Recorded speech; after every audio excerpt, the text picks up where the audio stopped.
Okay, awesome. Thank you. 10-4. We're rolling. Action. All right, sounds good. All right, I'm Andy Radig with Oshkosh Media and the moderator for this workshop session. And I'd like to introduce our two speakers today.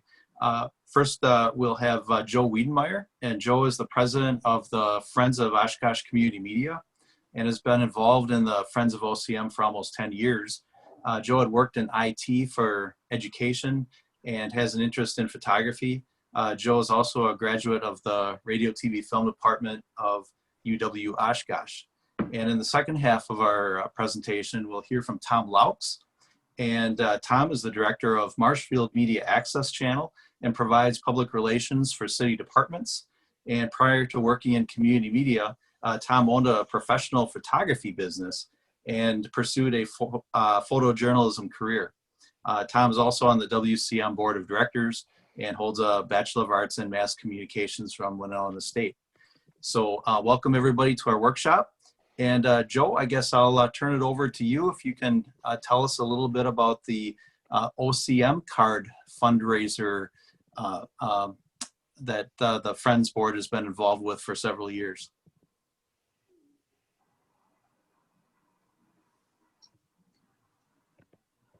Unmute. All right. There we go. All right, got it. All right, thank you, Andy. Yeah, I am the current president of the Friends of Oshkosh Community Media. We're a 501c4 nonprofit that is formed, and basically we do fundraising and purchase equipment and try and work with Oshkosh Community Media or Oshkosh Media to fill in the voids for things that they have there. The way that we do it, the biggest part of how we do that is with a thing we call the OCM card. And I've got a small one here. The OCM card is a plastic credit card size card that has a number of different businesses, most of them restaurants, but there are, let's see, there's a House of Flowers is on there. We have some, let's see, what else have we got? We have a computer service on here. We have family hairstyling. So we have 24 in the 2020 card. We had 24 participants in that card, and every year we bring out a new card, and it is good once it comes out. There are discounts on this card that are good for the next year. So we're in the process right now of coming out with the 2021 card. And it's basically, in the past, what we've done, each one of the participants on the card have come on and either given us $300 to participate in the OCM card, or they give us $200 in gift certificates that we can use in other ways that will allow us to do some community outreach. If we have people we want to recognize, we can give away gift certificates from the various people that are on the card. So each one of them in the past has done that, and the card itself costs about, we print about 2,000 of them, and it costs about $2,000 to print the cards each year. This year, because of the COVID crisis, we are waiving that fee and just having the people come back on. Part of the reason is that a number of we have about 6 or 7 of the people that had been on there in the past and had been on there quite a few times in the past have actually gone out of business. So we're having a difficult time in getting people on, and we decided to waive that for this coming year. The card then is done, and we try to have it ready by November. We have several places that sell the card directly to the public, and that is the local Hardee's here in town. We have a restaurant called Two Brothers, and we also have the Delta Family Restaurant in town, and they sell the card at their counters, and it goes very fast, and these people are on the card as well. So the other thing that we do with the card is have nonprofits sell the card. The card is $10. So anybody who buys at $10 at one of those restaurants would, with the $10 would come directly back to the Friends. When we sell through the nonprofits, we sell it to them for $6, and then they make up the difference, and they earn $4 for each card they sell for their nonprofit organization. It's been a very, very good fundraiser for us, and we have in the past anywhere from about $17,000 to about $23,000 a year is raised through the card itself.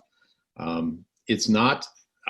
I will say it's not. I should say that it is intensive to try and put the thing together, to get 24 people on the card, to get the printing done, and so on. The Friends in the past had a secretary, a paid secretary part-time, that did most of that work.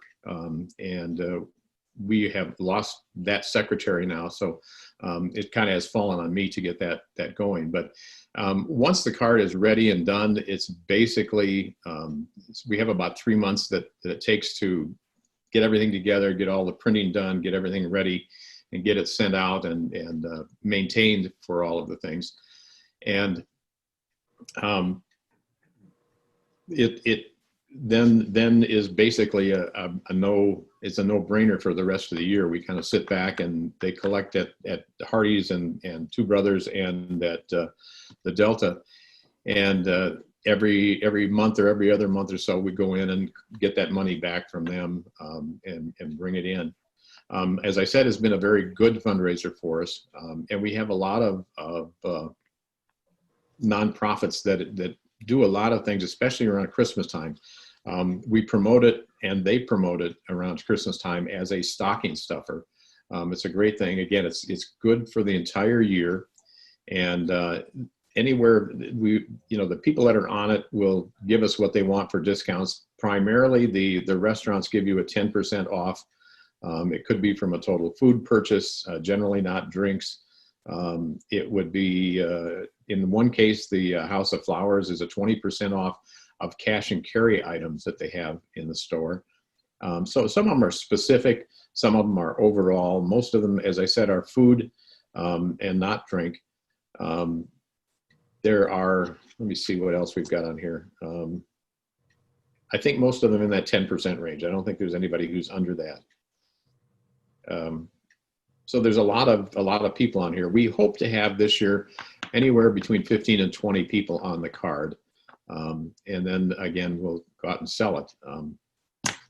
That's about the most of it. Are there any questions, Andy? Anything? Can you think of anything else that you'd like me to add to that? Well, just one backing up just a little bit. So the Friends of Oshkosh Community Media is a separate organization from Oshkosh Media, which is a city department, and the Friends has their own budget.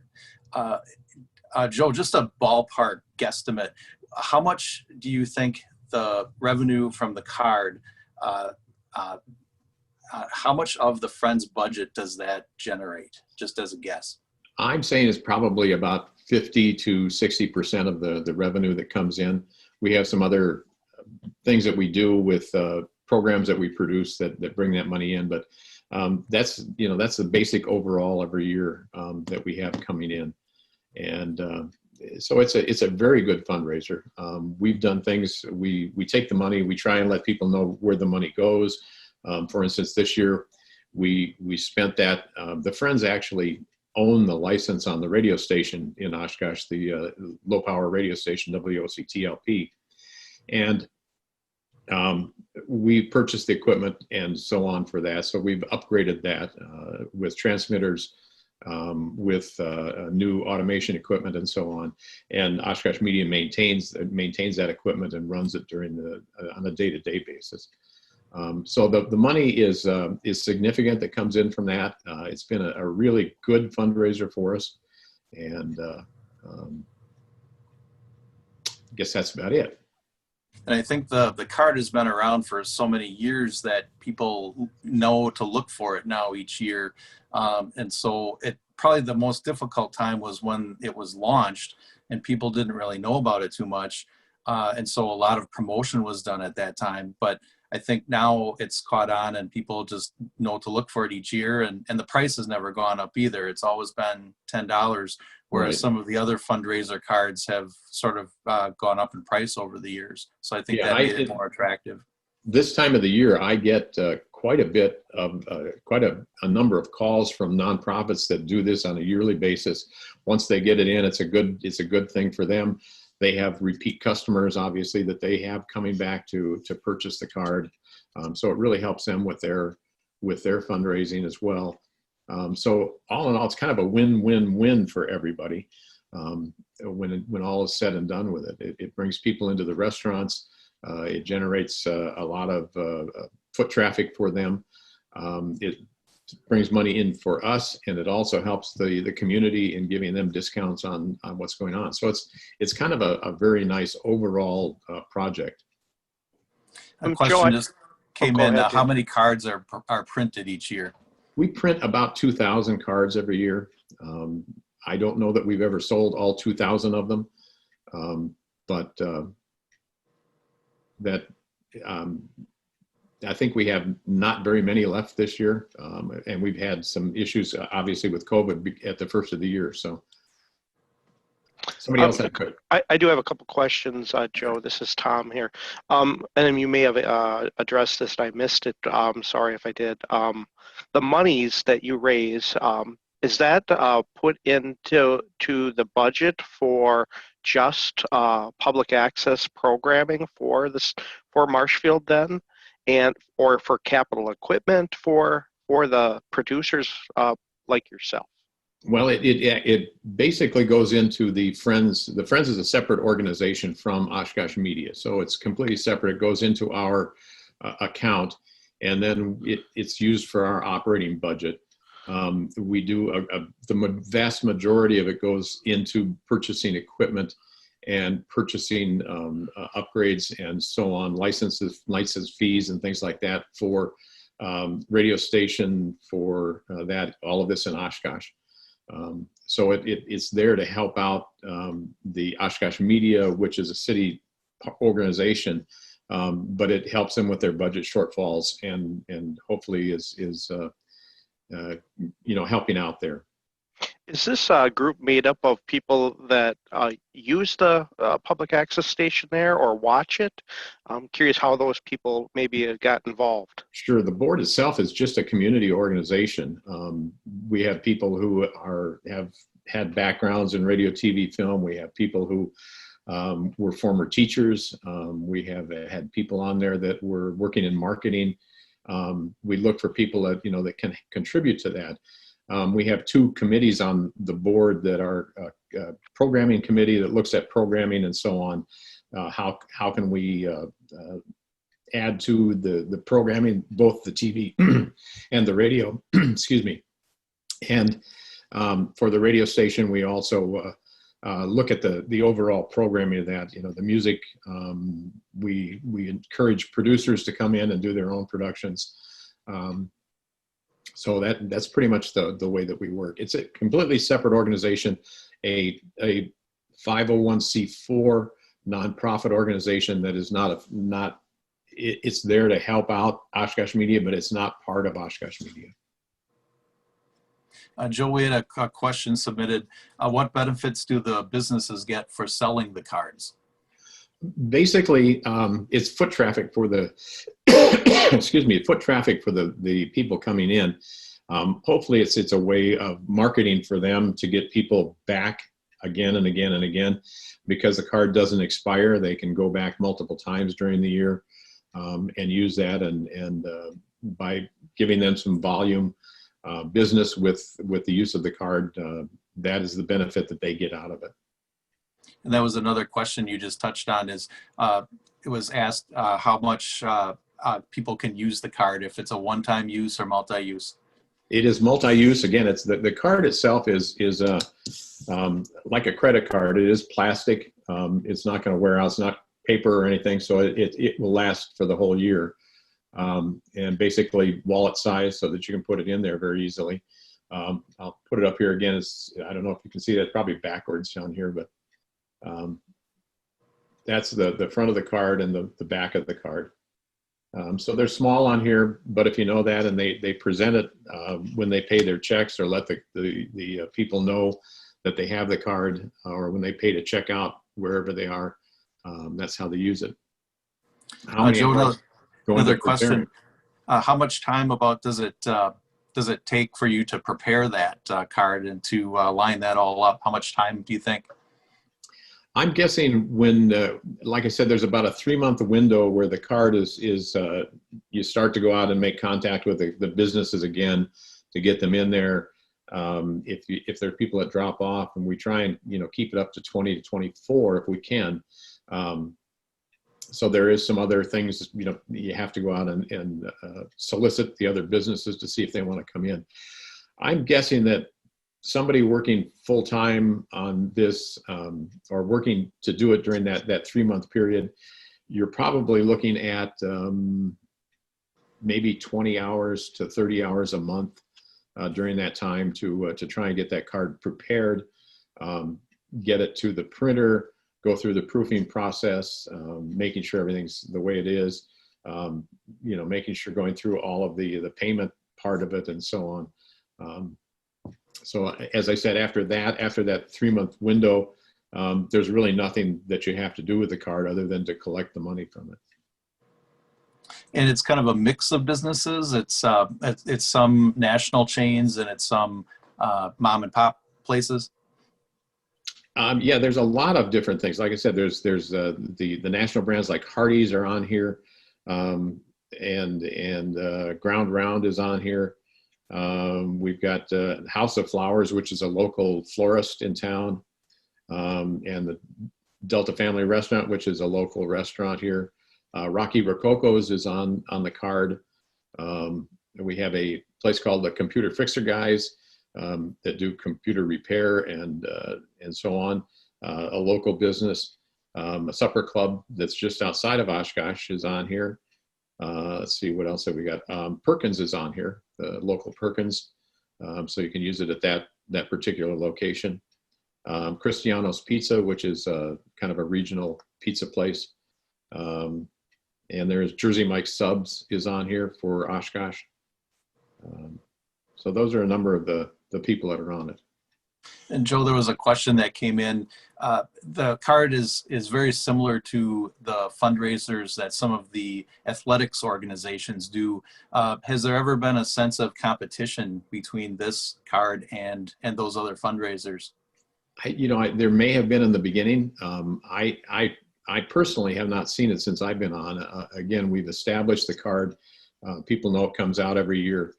We have a lot of return customers with it, a lot of people that put it in their pocket, and these are the places they like to go.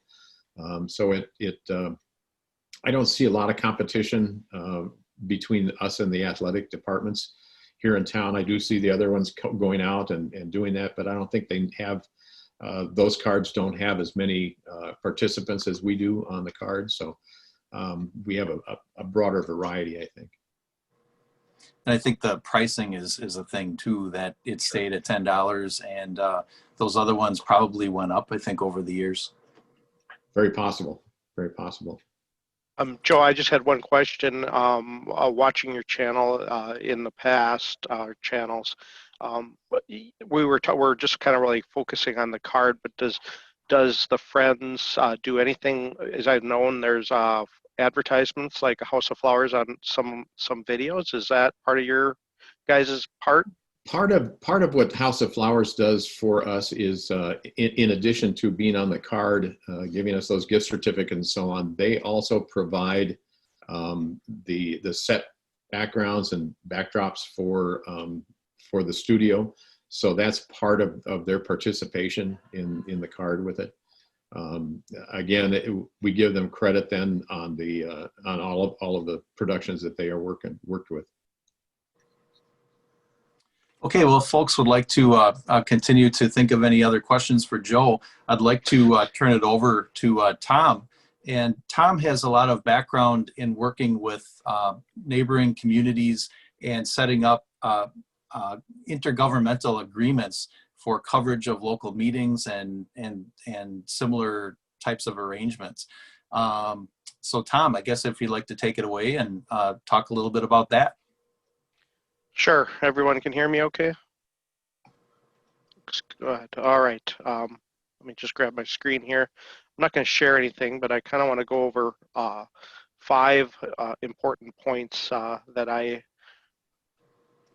thought about when doing this. And this was when I was working in Wisconsin Rapids and needed to change directions of how we did stuff because our name was River Cities, which means it's a lot of places, but we weren't receiving any funds from those other communities.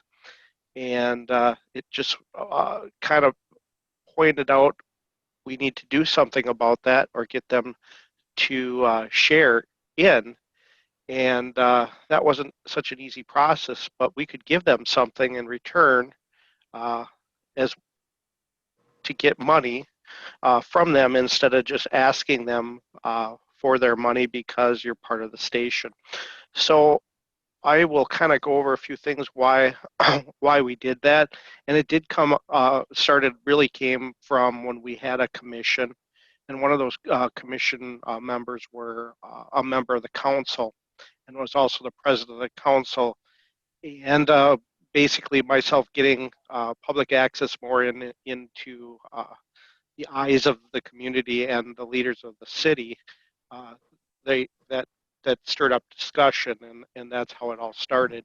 Of not doing stuff outside your, I'll say, franchise, where you get your money from, which is probably your city and not cities. So here's what I what I did is I made it very as a key message I'm going to say is you must network with your municipalities and your schools that don't have media centers at all. And that's where the challenge was in Wisconsin Rapids. There was a lot of communities nearby that relied on the channel, but they weren't funding the channel.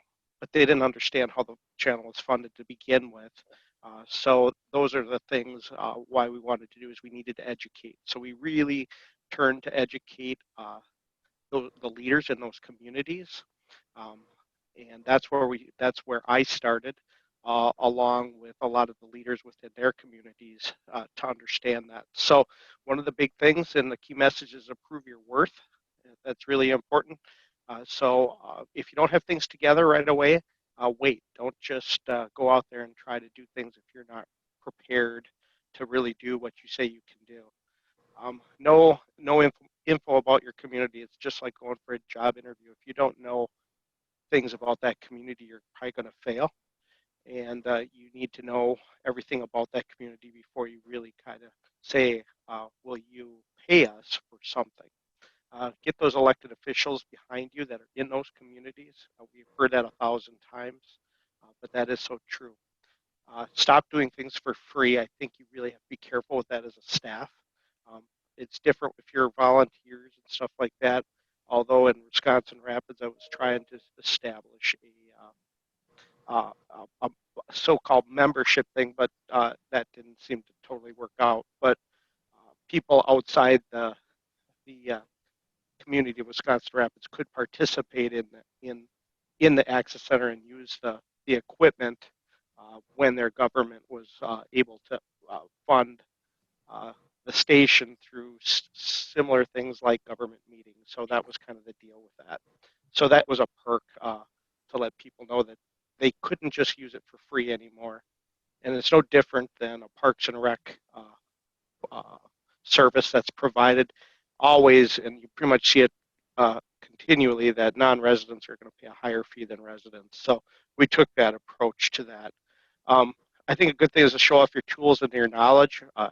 More and more, the tools are becoming a little easier to use, and the knowledge base is pretty high end. And not all small cities, and most actually, don't have the ability or the technical knowledge or even IT people to do that. And I look at us as we are very similar to an IT department.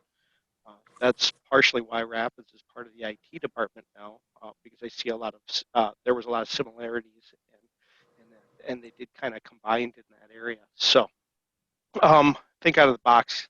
So that's my key message. My first point would be to follow that key messages. Again, network with your key stakeholders in your communities near your centers. And I know everyone hears that, but your stakeholders are not just your elected officials. It's your people that are that are doing things like if I looked at it and I was in Wisconsin Rapids area, there's another town called Grand Rapids. And they have a major ski show there. Well, that's who you want to connect with is those people.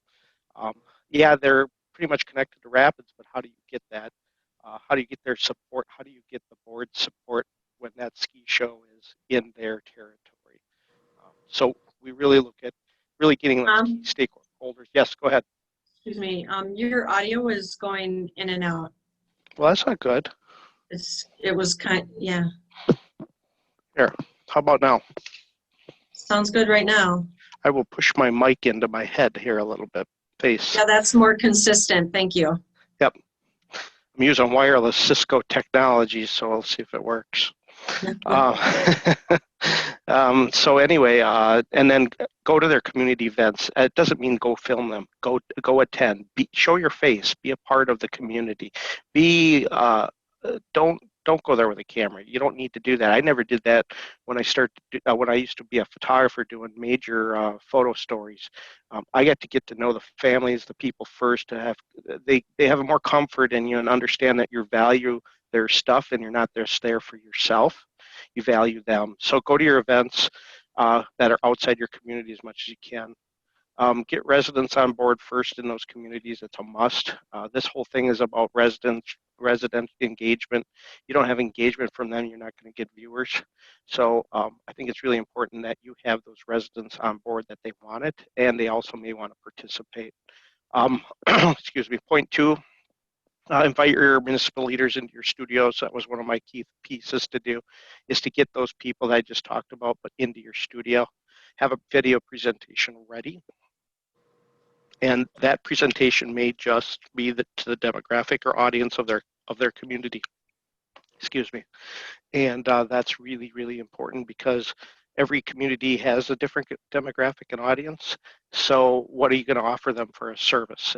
And that's the way I looked at it, that each community might need their media center in a different way.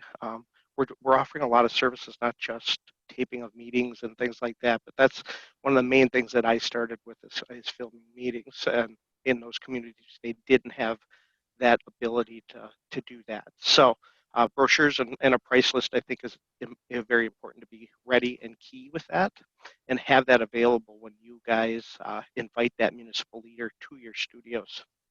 The simplest way I found, and my third point here, is government meeting coverage. We all know that meetings, people really, or not, I don't want to say people, but boards, residents really want to know what's going on in their communities, and nobody's covering it anymore in local news. It's gone.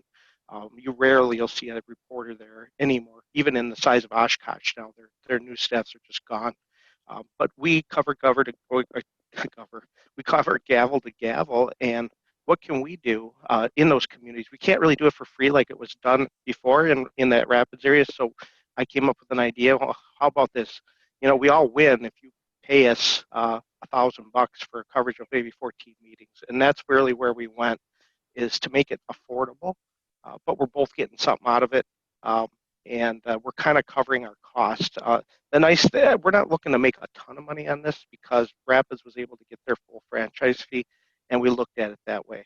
Now, anything within the franchise, even the county or the school, we did not charge because they were considered in the franchise. But I'm just saying that people, or not people, but municipalities, schools that are outside the franchise, this is where that I think you have to, and they don't have access to an access station. They may want to use yours, or they just want your services as a broadcast or as a production facility, which is a lot of us. I think there are a lot to do with production, is to reach out and do those meetings because they're not getting done, and it's not that easy. And we already have the equipment, so it's a quick way. In Rapids, basically, I just turned that over to the freelancers, and then they were able to get the money. So it was a win-win to not just for freelancers, but to get that on the channel as well as get those freelancers, which are going to be already really interested in doing video, but to provide other coverage as a volunteer for the station too. So there's a win-win of using freelancers, but also gaining their trust and understanding of what you do. So that's just a little thing that I found that helped a lot. You pay them, they'll turn around and help you without pay.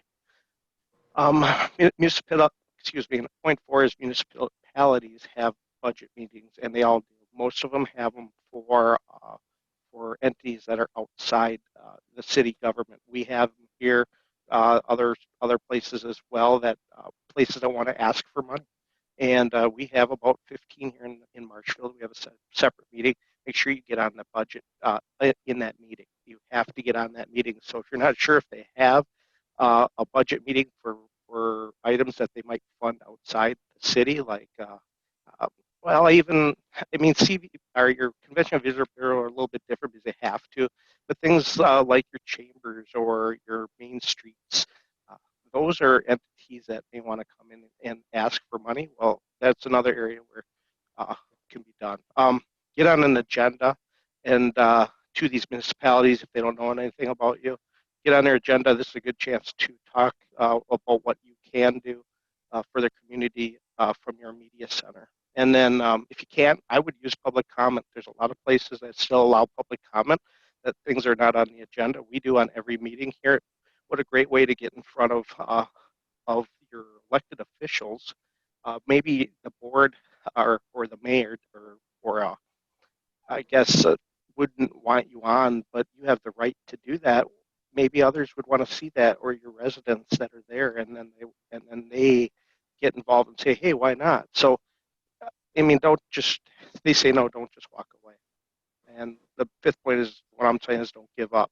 But really the easiest to me way to gain extra money is those meetings. And there's dozens of them. And I know Wausau Station does the same. They pretty much survive that way. They get a lot of their revenue from covering government meetings outside the city of Wausau. So ask me any questions. I just kind of wanted to provide that information on how we did that in Rapids. I don't do that here because we just don't have that kind of municipality coverage nearby.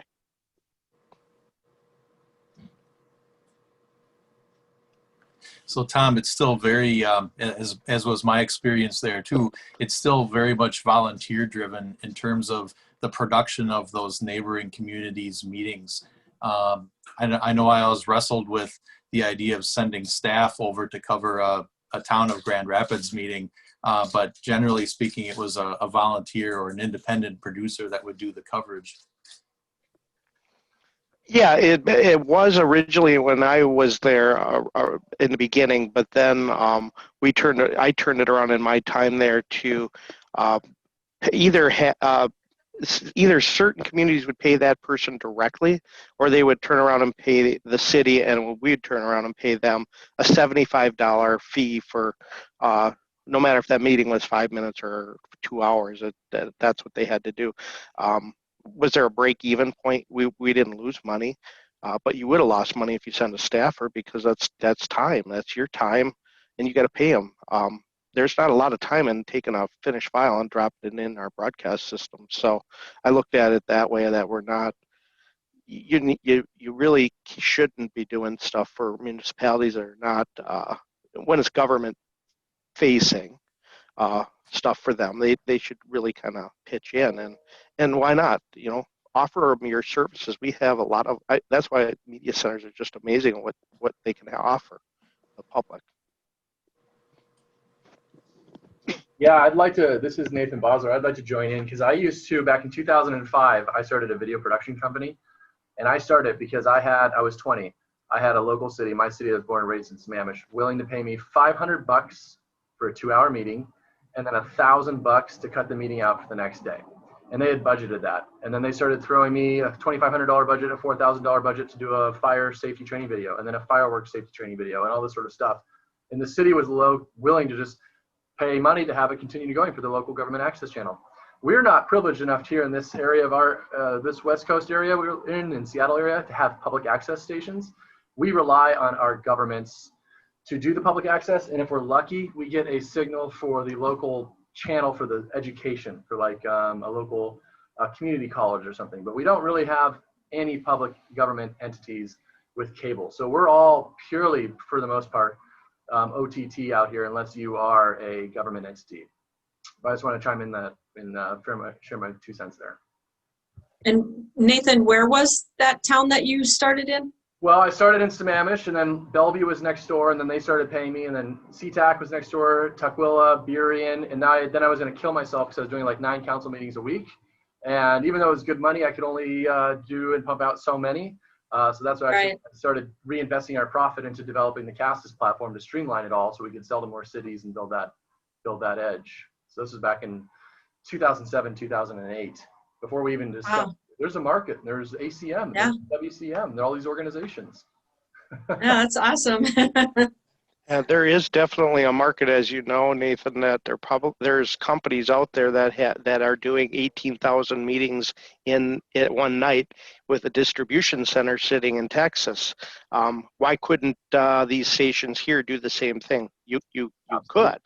Absolutely. We're working with a local school district here in Issaquah. They have so far in the 35 days of school in session, they have done over 65,000 video classes because they have 1,200 classes happening a day. All of those are automated to record in Zoom, and now they need a way to make those publicly available. That's not where Zoom shines. They need an interface to make it easy to navigate, make it connected so people can have access to their board meetings, those classrooms, so kids can tune in and obviously recap on the videos that they might have missed or they need to recap on. So it's pretty exciting.